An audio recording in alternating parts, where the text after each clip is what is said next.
Today is the 18th day of Tammuz, the 24th of July, and we're in the middle of chapter 10, Shoresh Mitzvah Satfila in Derech Mitzvah Secha. So the question we ended with, two questions, was what's the big deal with Yichudim? What's the big deal with unifications? If this is such a negligible aspect of creation, right? It's very negligible. It's everything that we do is very negligible next to everything else. Right. So that was the first one. The second one was, how can you even say that there's a unification between the thing and itself?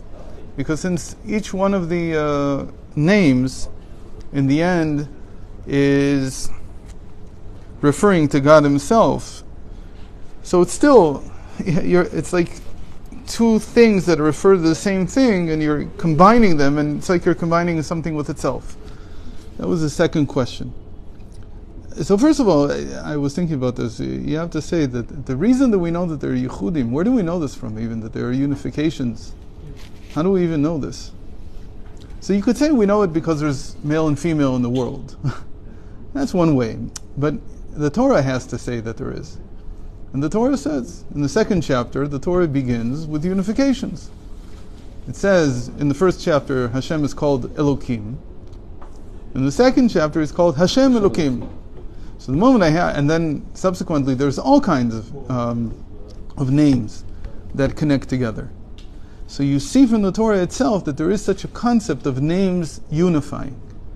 So if names unify, so you understand that what we said that each one of the Sfirot has a particular name associated with it. So the Sfirot definitely unify. And from that, it's very short to come to the Zohar's whole conception of Partsufim. Partsufim are what we call personas. But really, that's really the Greek word, but it's like more advanced, more complex, mature aspects of the Sfirot. I mean, the Sfirot, when they develop, they become Partsufim. When it grows up, becomes a Partsuf. That's the Arizal's whole conception. And the reason he needs this is because in the Zohar, many times it seems that a Sfira will be one thing and its contradiction also. So how can it be both things? So he says because there's a context. Here, the Chesed is the Chesed of Abba. And here, the Chesed is the Chesed of Ima. Meaning there's a larger context to what the Sfira belongs to. The Sfira is like the lower echelon, the lower level of the categorization. There's higher levels. So the higher levels, and it's interesting, the Partsufim, as far as I know, are not associated with names. Only the Sfirot are. So that's a very interesting thing. Why is it that way? In any case.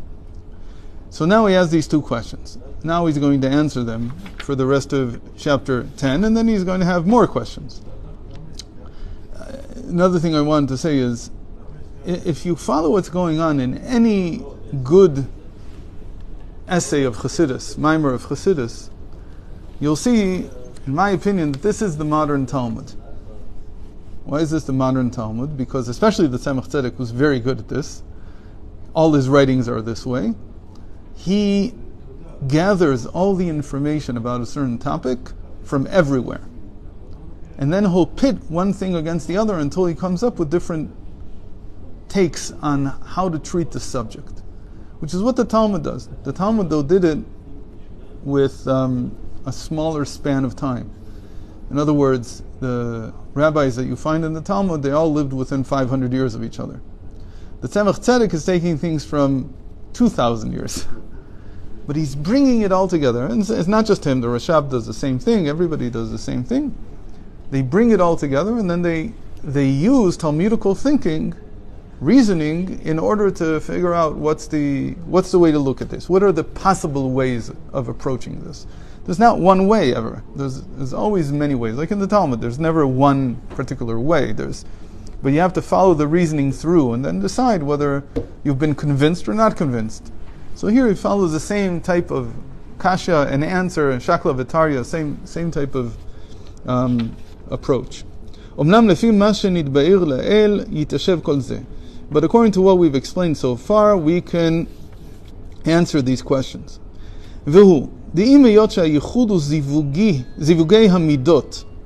Even though a unification is like a coupling between the different ספירות. מכל מקום, הרי במידות וספירות אלו מלובש ושורה אור אינסוף ממש. Still, like we said, inside the midah, inside the sphera, is enclosed the revelation of the infinite itself. ואם כן, הרי על ידי ייחוד המידות הוא ייחוד וגילוי האור אינסוף ממש באותה המידה העליונה, שמאיר ומתגלה במידה שלמטה המנה. So if this is so, like we said, that the infinite revelation is inside the sphera, inside the midah, so every unification is a unification and revelation of the infinite light, of the infinite itself, not the infinite light, the infinite itself, that's inside the sphera, and then is revealed below. So this is a very tough sentence to understand. What did he add to our understanding? What he's saying is the unification is not just the unification of the sphirot, the unification is of the infinite itself. That would seem to be our second question. How could you say something unifies with itself? But let's follow him through. So he gives us an example. Inyan yichud ava ve'ima. If you remember, we started with this. What is the yichud? What is the unification of father and mother? So father and mother are the partzufim of Chochma and Bina. Chochma becomes Abba, becomes the father, and Bina becomes the mother, Ima. Hinei b'chochma nikra Abba.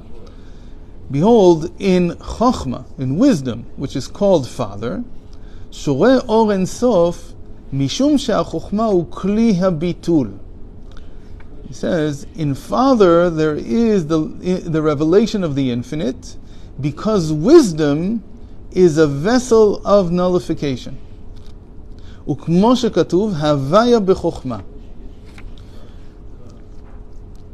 And we have in many places the transposition of the two words havaya in wisdom.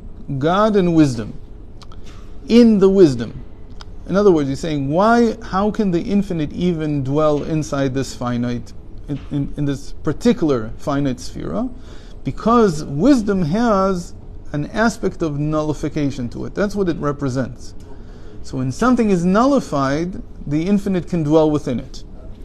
ועל ידי ייחוד אבא ואמא, מאיר ומתגלה האור אינסוף שבחוכמה בתוך ספירת הבינה.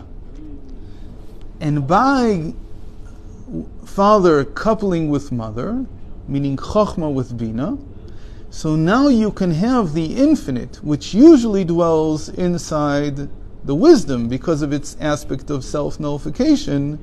It can now also dwell within Bina, within understanding and mother.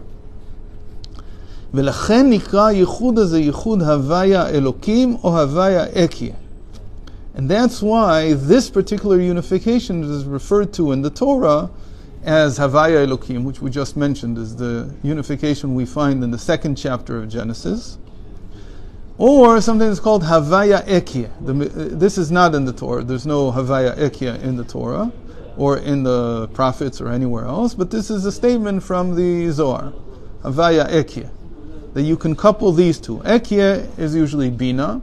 That's the name that Hashem used before the Exodus when Moshe Rabbeinu asked him, if they ask me what is his name, what shall I tell him? He said Ekia, Ekia, Asher, Ekia, and so on. And when you add Havaya to it, Havaya here, Yud-Kei Vav-Kei, the Tetragrammaton, represents the power of nullification in that allows God to come into the sphere of wisdom. When these two are coupled, so now Havaya, Hashem himself is coming into Bina also.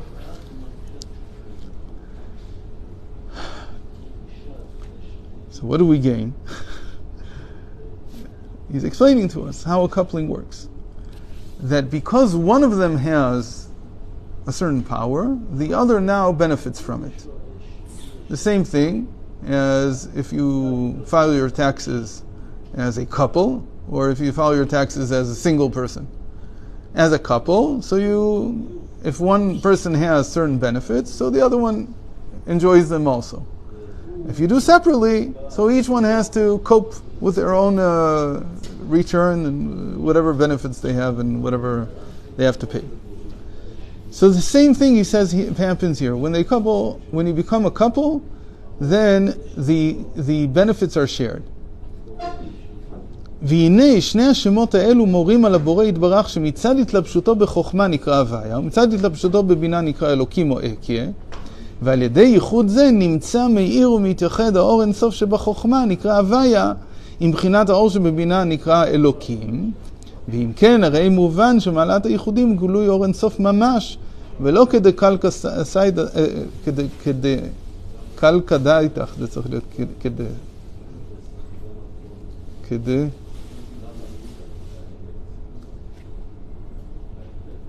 כסלקה דייתך, כסלקה דייתך, מעיקרה, שהוא זיווגי המידות לבד. So first of all, so now we have that the revelation inside each one of the sfirot is what is coupling. So he says this is much more than saying that just the sfirot are coupling. This is saying that the revelation inside them is coupling. But we're still left with the second question. What does it mean that something is coupling with itself? What does it mean that something is unifying with itself? But that's first of all, that it's not about the wisdom and bina, meaning chokhmah and bina becoming one thing. That's not what we're talking about. He says every unification is that that the light, the revelation of the infinite inside the sfirot is coupling. What's inside is coupling, not the sfirot themselves. Okay? Now, ואם יאמר האומר, כיוון שמעלת הייחודים ומצד המשכת האור אינסוף שבעשר ספירות, אם כן מהו הצורך כל כך בייחוד הספירות עצמן? So if you say, if the whole point is to unify the revelation of the infinite inside the sfirot, what do you need the sfirot for? Maybe you don't need them at all. יהיה הכוונה להמשיך האור אינסוף עצמו, כגון בעניין ייחוד אבא ואמא, שרצוננו להמשיך האור אינסוף בבינה, שממנה יומשך אחר כך למטה, כמו שכתוב, ונהר יוצא מעדן. And here in this example it is that the real purpose is to allow the revelation that is now in wisdom to go into bina, into understanding, and then from there it flows down into the rest of the sfirot. And that's the verse in the second account of creation. And it says, and a river was flowing out of Eden. So the river is bina. River is always a symbol for bina. Where is it flowing from? From Eden. Eden is chokhmah, is wisdom. That's how it's interpreted in the Zohar. So that's the purpose. אם כן, למה לנו לכוון בייחוד חוכמה ובינה, שלדי החוכמה יומשך האור בבינה? היה לנו לכוון להמשיך אור אינסוף בעצמו בבינה. So what do we need the whole coupling for if the whole purpose was to get the light coming out of understanding, out of bina? So just have in mind that the infinite is now dwelling inside bina. That's what you should have in mind. Again, this is not, it's very important to understand this. There's a lot of questions here about, are we doing this or are we just thinking this? Is something actually happening or is there something in our minds? What's going on here? Is this like a technical manual? Is Kabbalah a technical manual where it tells you, okay, it's like a cooking book, or like somebody who's working with a car in a shop. Take this, put it there, then are we actually doing something or is it just something in our mind? If we're actually doing something, so I understand you have to take this, you have to put it there, and if you don't put it there, it's not going to work. But he seems to be saying, from the question, that it could be that you would just have in mind that the infinite should now flow out of understanding, out of bina. That's enough. You don't actually have to have a container full of the infinite revelation of God and pour it into the carburetor, into the bina here. That's what he seems to be implying. It's very ingenious. It's a question. Yeah. What am I doing? Am I really doing something? Understand. Or is this just an exercise in my mental state where if I imagine now, if I have in my mind that Bina is now flowing out with the infinite revelation of God, so that's enough. Why do I have to have the Chokhmah? Sorry? Ken. So the fact that it says yichud, it means that I do need. But he says, but if it's just to think, why do I need the yichud? Like in my mind, why do I have to actually? Okay. So this is a famous problem in Kabbalah. Huge problem. How do you take it?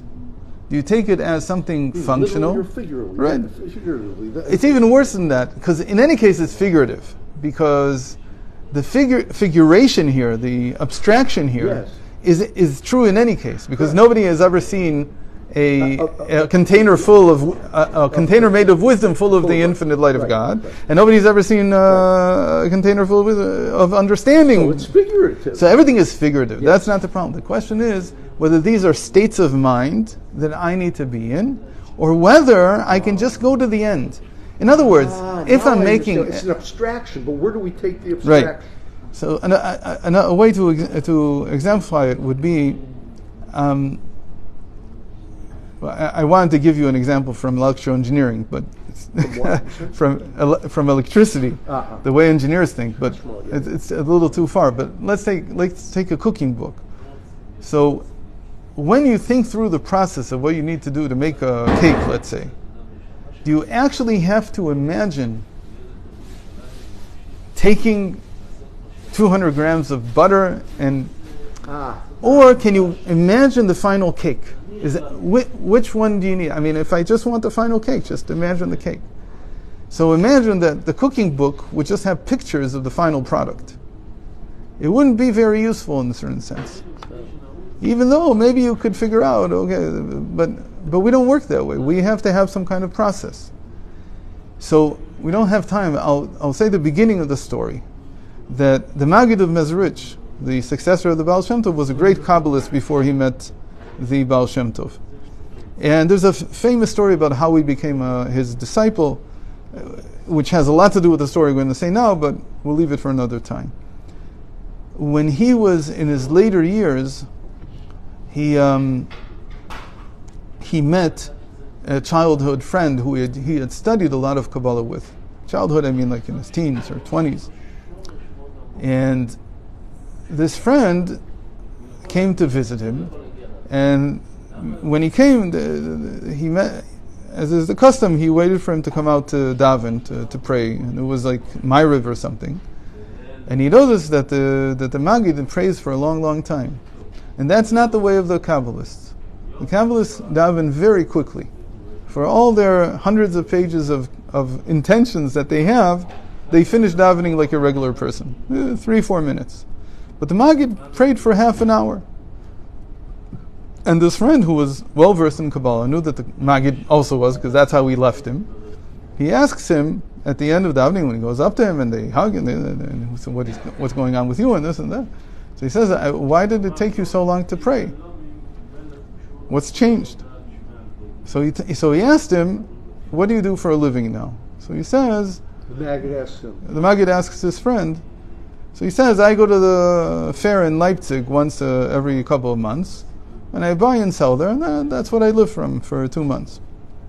So the Maggid says to him, how long does it take you to do this whole thing? He says, like 2 weeks. It's like a few days to travel there, and then there's a few days to be there, and a few days to come back. So the Maggid says, it must be very hard on your learning and everything else, and you have to leave your home. So why don't you just, I have a proposition for you. Why don't you just stay at home? Imagine going through the whole path to Leipzig. Imagine that you're buying and selling, and imagine coming back. It should take you half an hour, the whole thing. So he realized, he's a smart guy, but he laughed. What I need the money. So the Maggid says the same thing. There's a question here about when you do these kavanot, when you do these intentions, when you make these couplings, are they something, or is it just a thought? If it's just a thought, so you do it that fast. Yeah. If it signifies something more, then it's not enough to just imagine it, even if you know the whole way, even if you know all the ingredients. There's something about this world that you actually have to be in that state. So with that, Bezrat Hashem will continue his answer tomorrow.